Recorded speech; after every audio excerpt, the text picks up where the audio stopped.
역대하 5장 1에서 14절 말씀입니다. 5장. 솔로몬이 여호와의 전을 위하여 만드는 모든 일을 마친지라. 이에 솔로몬이 그의 아버지 다윗이 드린 은과 금과 모든 기구를 가져다가 하나님의 전 곳간에 두었더라. 이에 솔로몬이 여호와의 언약궤를 다윗성 곧 시온에서부터 메어 올리고자 하여 이스라엘 장로들과 모든 지파의 우두머리 곧 이스라엘 자손의 족장들을 다 예루살렘으로 소집하니, 7째 달 절기에 이스라엘 모든 사람이 다 왕에게로 모이고 이스라엘 장로들이 이름해 레위 사람들이 궤를 매니라. 궤와 회막과 장막 안에 모든 거룩한 기구를 메고 올라가되 레위인 제사장들이 그것들을 메고 올라가매, 솔로몬 왕과 그 앞에 모인 모든 이스라엘 회중이 궤 앞에서 양과 소로 제사를 드렸으니 그 수가 많아 기록할 수도 없고 셀 수도 없었더라. 사랑하는 형제 여러분, 12월 8일 목요일 저녁 묵상에 오신 것을 환영합니다. 4장까지는 성전 기구들을 제작한 것을 보도하여서 드디어 7년 동안의 성전 건축을 마쳤습니다. 이제 본장부터는 언약궤 안치를 시작으로 해서 7장까지 성전 봉헌식을 보여줄 것입니다. 1절. 솔로몬이 여호와의 전을 위하여 만드는 모든 일을 마친지라. 이에 솔로몬이 그의 아버지 다윗이 드린 은과 금과 모든 기구를 가져다가 하나님의 전 곳간에 두었더라. 다윗이 드린 성전 건축 자재가 아직 많이 남아서 성전 창고에 보관했습니다. 2절. 이에 솔로몬이 여호와의 언약궤를 다윗성 곧 시온에서부터 메어 올리고자 하여 이스라엘 장로들과 모든 지파의 우두머리 곧 이스라엘 자손의 족장들을 다 예루살렘으로 소집하니. 지금 다윗성에 이제 언약궤가 있는데, 이제 다윗성보다 조금 더 위쪽에 있는 솔로몬 더 높은 곳에 솔로몬 성전을 세운 것이죠. 성전을 건축하면서 모든 비품들은 새로 주조를 하였지만 결코 새로 만들 수 없는 것 한 가지가 있는데요. 그것은 바로 언약궤입니다. 이 언약궤는 시내산에서 하나님의 계시대로 모세가 만든 것을 그대로 보존해야만 했기 때문입니다. 이로써 성전이 새로 지어졌어도 과거로부터 내려온 동일한 언약을 바탕으로 하는 신정왕국임을 나타내기 위해 언약궤 운반을 해야 하는데요. 이 운반 또한 신정왕국의 모습을 나타낼 중대 행사입니다. 그래서 이스라엘의 모든 장로와 족장들을 다 소집한 것입니다. 3절. 7째 달 절기에 이스라엘 모든 사람이 다 왕에게로 모이고, 7째 달 절기란 태양력으로는 9시월인데요. 에다님 월이라고 하고 장막절을 가리킵니다. 4, 5절. 이스라엘 장로들이 이름에 레위 사람들이 궤를 매니라. 궤와 회막과 장막 안에 모든 거룩한 기구를 메고 올라가되 레위인 제사장들이 그것들을 메고 올라가매. 언약궤는 레위 지파 중 그핫 또는 고핫이라고도 하죠. 고핫 자손만이 멜 수 있도록 하라는 하나님의 율법에 따라 레위인 제사장들이 메었습니다. 제사장들도 고핫 자손이에요. 전에 다윗 때에 첫 번 운반에 실패했던 이유가 레위인이 매지 않고 어깨로 매지 않고 일반인이 수레로 날라서 그런 일이 우사가 이제 죽는 그런 일이 있었거든요. 이제는 틀림이 없이 바르게 율법대로 실행을 하고 있습니다. 6절. 솔로몬 왕과 그 앞에 모인 모든 이스라엘 회중이 궤 앞에서 양과 소로 제사를 드렸으니 그 수가 많아 기록할 수도 없고 셀 수도 없었더라. 언약궤를 성전 앞뜰에 운반하여 놓고 그 앞에서 제사를 드리고 잔치를 한 것을 말합니다. 이 제사는 솔로몬 왕은 물론이지만 이스라엘 회중이 자발적으로 기쁨의 제물을 가져와서 드린 제사입니다. 그래서 그 수가 많아 기록할 수도 없고 셀 수도 없었다라는 것입니다. 7절부터. 제사장들이 여호와의 언약궤를 그 처소로 메어드렸으니 곧 본전 지성소 그룹들의 날개 아래라.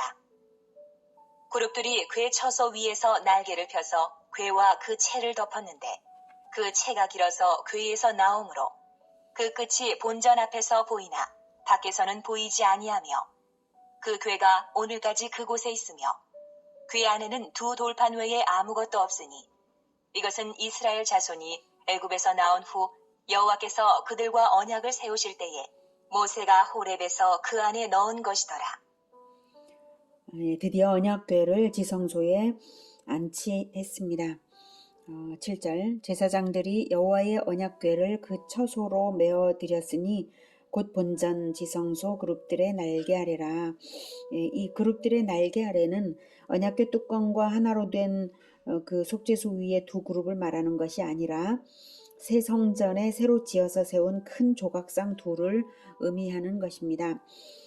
우리 영혼을 지키는 수호 천사들처럼 언약궤를 수호하는 두 그룹이 지성소 이쪽 끝부터 저쪽 끝까지 날개를 펼쳐 있는 그 아래에 언약궤를 안치한 것입니다.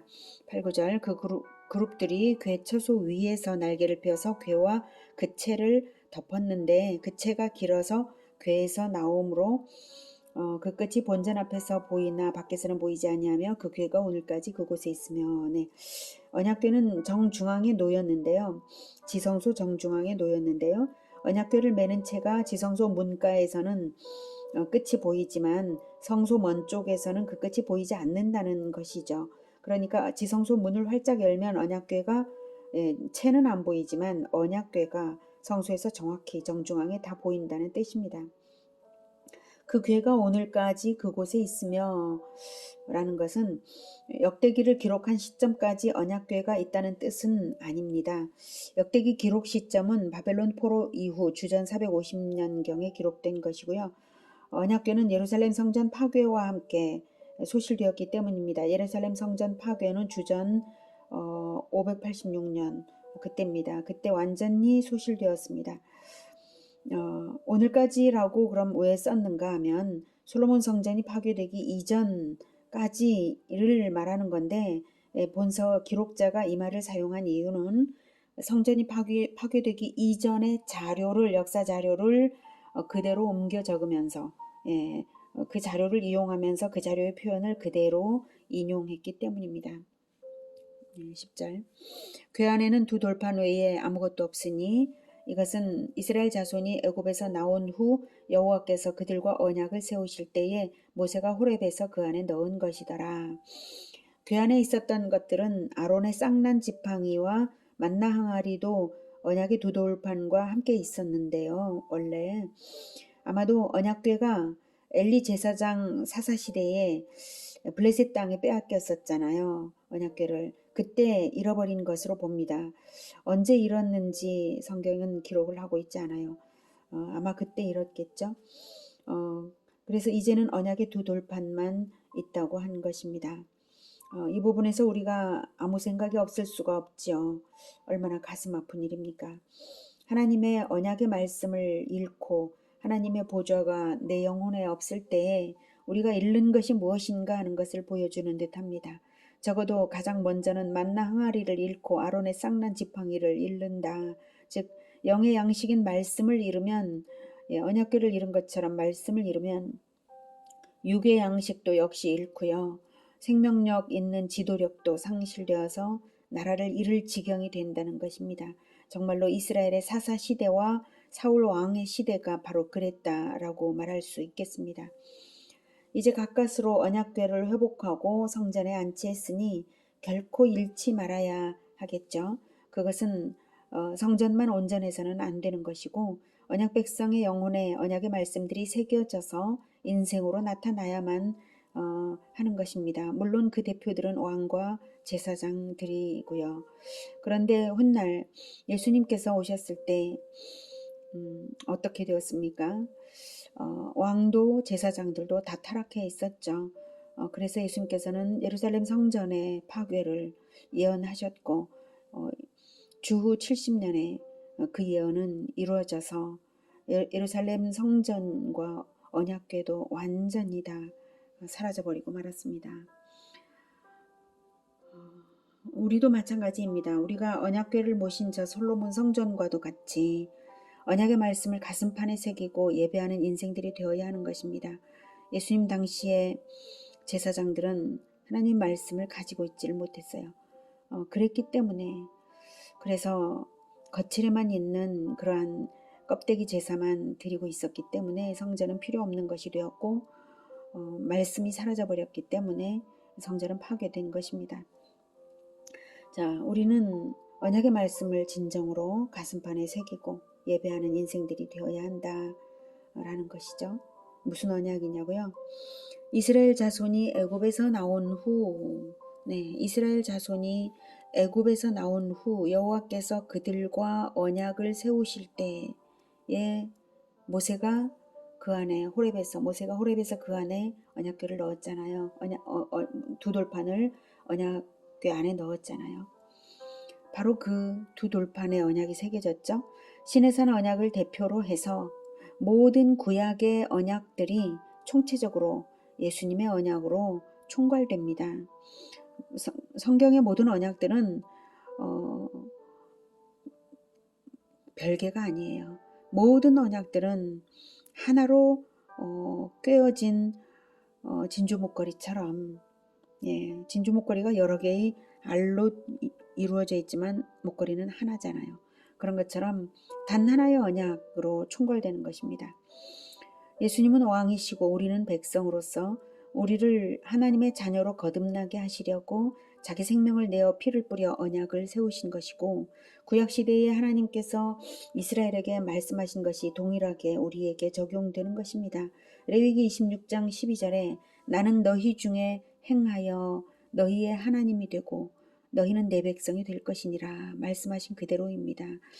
하나님께서 우리 중에 어떻게 행하실 수 있습니까? 우리가 하나님의 말씀을 가지지 않고도 어떻게 하나님이 우리 가운데 행하실 수 있습니까? 하나님은 우리를 통하여서 행하시는 것입니다. 그러니 우리가 언약의 말씀을 가지고 모든 규례들, 그것들대로 행해야 하는 것이죠. 성령의 규례들을 주십니다. 그대로 행해야 되는 것이죠. 그럴 때 우리 중에 행하시며 우리의 하나님이 되시고 우리가 하나님의 백성임이 나타나는 거 아니겠습니까? 그것이 우리의 언약입니다. 하나님의 언약입니다. 그래서 이스라엘에게 가나안 땅을 약속하신 대로 주셨듯이 우리에게는 새하늘과 새 땅을 언약하신 대로 주셔서 영원히 살게 하실 것입니다. 그러므로 우리가 그날을 기다리는 것입니다. 우리 왕이신 예수님께서 오셔서 최후의 심판을 하시고 나면 영원한 복락의 때로 들어갈 그 언약입니다. 그 언약을 마음판에 새긴 우리가 저 언약궤와도 같고 언약궤를 안치한 솔로몬 성전과도 같지 않습니까? 하나님은 그것을 바라시고 그토록 존귀하게 솔로몬 성전을 지으신 것입니다. 우리 마음판에 새긴 언약이 그토록 귀한 것이어서 그렇습니다. 11절. 이때에는 제사장들이 그 반열대로 하지 아니하고 스스로 정결하게 하고 성소에 있다가 나오매 노래하는 레위 사람 아삽과 헤만과 여두둔과 그의 아들들과 형제들이 다 세마포를 입고 제단 동쪽에 서서 재금과 비파와 수금을 잡고 또 나팔 부는 제사장 120명이 함께 서 있다가 나팔 부는 자와 노래하는 자들이 일제히 소리를 내어 여호와를 찬송하며 감사하는데 나팔 불고 재금 치고 모든 악기를 울리며 소리를 높여 여호와를 찬송하여 이르되 선하시도다. 그의 자비하심이 영원히 있도다. 하매 그때에 여호와의 전에 구름이 가득한지라 제사장들이 그 구름으로 말미암아 능히 서서 섬기지 못하였으니 이는 여호와의 영광이 하나님의 전에 가득함이었더라. 언약궤가 안치되자 레위인들의 웅장한 찬양, 선하시도다, 그의 자비하심이 영원히 있도다 하는 노래가 울려 퍼지고 하나님께서는 친히 그곳에 임재하심을 빽빽한 구름으로 나타내셨습니다. 제사장들이 그 구름으로 말미암아 능히 서서 섬기지 못하였으니 이는 여호와의 영광이 하나님의 전에 가득함이었더라. 그 구름이 바로 여호와의 임재의 영광임을 말하고 있는 것입니다. 언약궤 안치야말로 성전 건축의 목적이고 언약궤 안치의 목적이야말로 하나님의 임재와 그분의 백성과의 교제임을 나타내신 것입니다. 이렇게 백성의 찬송에 대한 응답을 나타내는 교제로서 이스라엘의 기도를 응답하실 것도 확신시켜 주시는 것입니다. 11절에 이때에는 제사장들이 그 반열대로 하지 아니하고 스스로 정결하게 하고 성소에 있다가 나오매. 이것은 제사장의 반열은 전에 다윗 왕이 24 반열을 조직한 것인데요. 한 반열씩만 성전의 순번대로 나와서 봉사하게 한 조직입니다. 그런데 이런 대대적인 행사에는 한 반열만 나올 수가 없어요. 그래서 반열과 무관하게 모두가 스스로 정결하게 하고 자발적으로 나와서 봉사를 했다는 말입니다. 12절 노래하는 레위 사람 아삽과 헤만과 여두둔과 그의 아들들과 형제들이 다 세마포를 입고 제단 동쪽에 서서 재금과 비파와 수금을 잡고 또 나팔 부는 제사장 120명이 함께 서 있다가 아삽과 헤만과 여두둔은 다윗이 임명한 3대 악사이고요. 그들을 중심으로 그 아들들과 형제인 레위인들이 찬양대로 조직되어서 24 반열을 이루고 있습니다. 찬양대 역시 어느 한 반열만이 아니라 자발적으로 많이 나온 것입니다. 나팔 부는 제사장 120명은 찬양대는 아니고요. 제사 때 시작과 끝 등을 나팔을 불어서 신호하도록 되어 있거든요. 바로 그렇게 신호하는 제사장들인데 평소에는 120명씩이나 나팔을 불지는 않는데 이번은 이렇게 많이 나와서 웅장한 나팔 소리를 낸 것입니다. 13절 나팔 부는 자와 노래하는 자들이 일제히 소리를 내어 여호와를 찬송하며 감사하는데 나팔 불고 재금치고 모든 악기를 울리며 소리를 높여 여호와를 찬송하여 이르되 선하시도다. 그의 자비하심이 영원히 있도다. 하매 그때 여호와의 전에 구름이 가득한지라. 선하시도다. 그의 자비하심이 영원히 있도다. 이 찬양이야말로 우리가 영원히 드리고 싶은 찬양이 아니겠습니까? 우리가 많은 것을 감사하지만 그 무엇보다도 우리를 죄에서 사하시고 영원한 구원으로 우리를 받아주시는 그 자비하심이야말로 우리가 영원히 찬양하고 또 찬양할 제목입니다. 하나님도 그 찬양을 들으시고 응답하셨습니다. 제사장들이 그 구름으로 말미암아 능히 서서 섬기지 못하였으니 이는 여호와의 영광이 하나님의 전에 가득함이었더라. 제사장들이 서서 섬기지 못할 정도로 빽빽하게 채워진 이 구름은 자연적인 현상이 아니고요. 신의 산에서 빽빽한 구름 속에서 천사들의 나팔 소리 가운데 임재하셨던 것처럼 또한 모세가 성막을 완성하여서 봉헌했을 때에 구름이 가득했던 것처럼 하나님의 현현을 나타내신 것입니다. 예수님께서 변화산에서 영광스럽게 변화하시던 때에 베드로, 야고보, 요한에게 하늘에서 음성이 들리고 빛난 구름이 가득 덮였던 것도 똑같죠. 그 영광스러운 하나님의 아들을 신약시대의 제자들이 동행하며 사귀었고 정말 무제한으로 교제를 했죠. 이제는 그분의 영이 직접 우리 안에 임재하시며 동행하고 계시는 이 영광의 사실을 무제한으로 교제해 주시는 이 사실을 우리가 깊이 생각해야 할 것입니다. 성전에 임재하셨던 하나님의 영이 동일하게 우리들 각 사람에게 임재하셔서 우리를 주의 길로 이끌고 계십니다. 날마다 동행, 날마다 예배로서 하나님께 영광을 올려드리는 성전이 되기를 기원합니다. 기도하겠습니다. 하나님, 우리가 무엇인데 이토록 영광스러운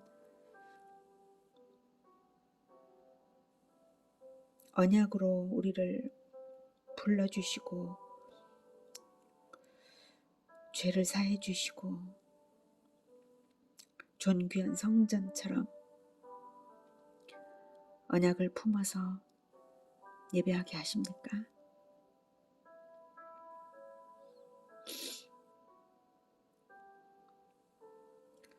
하나님의 자비하심이 영원하시니 너무나 감사합니다. 우리가 이 언약을 절대로 잃지 않고 끝까지 언약 백성으로서 끝까지 가겠습니다. 성전은 없어졌지만 우리는 끝까지 언약을 잃지 않겠습니다. 주님 도와주시옵소서. 예수 그리스도 이름으로 기도드립니다. 아멘. 이어지는 시간은 개인 기도 시간입니다.